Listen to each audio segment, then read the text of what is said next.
Hello, listeners. Welcome to Hear Me Speak. It's Casey here. Now, to my mind, there are no justification for the problematic statements that's been put out for years by Shane Dawson, a YouTuber, because anybody else with less privilege would have had their channel probably stripped of them or reprimanded seriously, but not him. Now, he wasn't a child when he made these videos, neither was he coerced.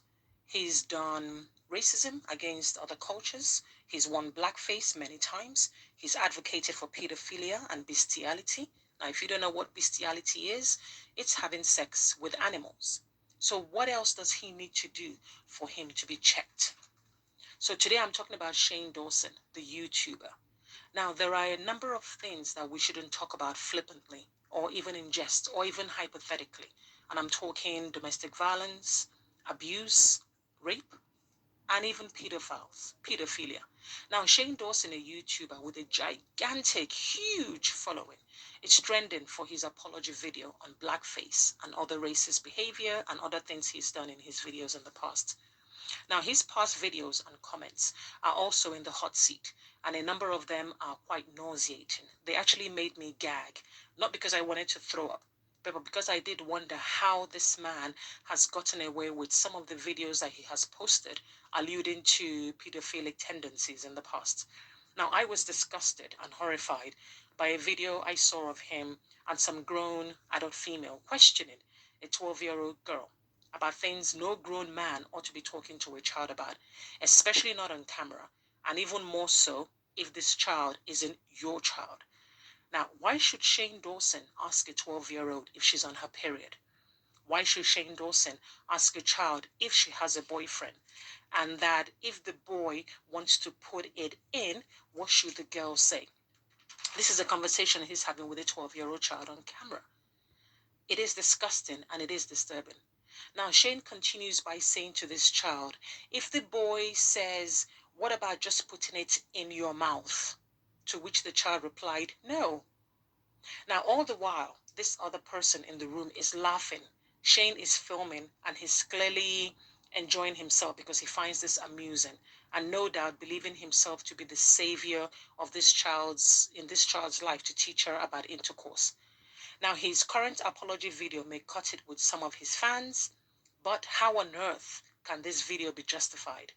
How is this excused? How can people excuse this and say, well, it was in the past, all these things happened a long time ago. He's apologized.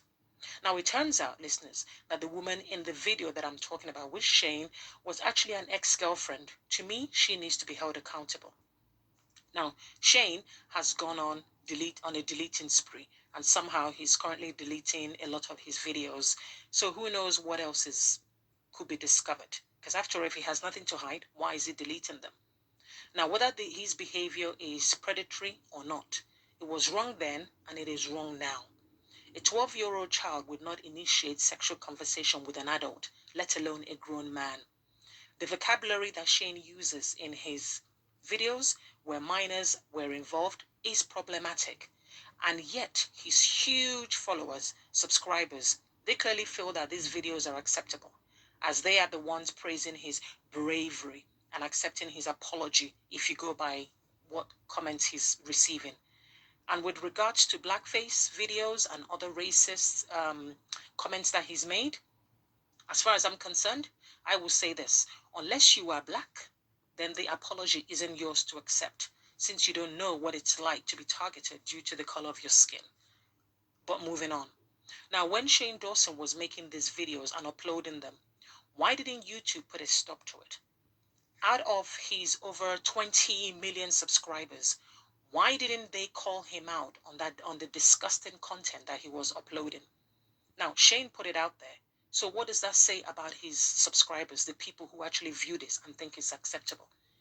Now, if he now chooses to say, oh, it was in the past and it was all a joke, then I have to ask him, which part of the videos are a joke? What kind of joke puts adult words and images and suggestions into children's minds? Why do we have age limit on things if it's not to protect children as much as possible to preserve their innocence? So to me, the joke is actually Shane Dawson. You are the joke. Now, listeners, we know that monsters don't have horns. and they don't always come in the dark, in the middle of the shadows.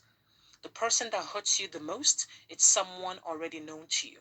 So if we have someone like Shane Dawson and his content and his videos, his suggestive tones, his overtly sexually questioning of minors, the pleasure that he derives from his chats with minors as seen on his uploads, then listeners, what conclusions are we to draw about Shane Dawson?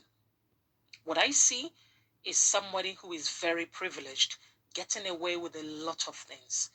And for those people that are saying, oh, let it go, it's in the past, I guess in their world, it's perfectly acceptable for grown men to lust after minor children and have suggestive conversations with them. That's nothing to do with that is age appropriate. Now, in some videos, and there are quite a lot, so you have to go look for them yourself, he appears to endorse pedophilia.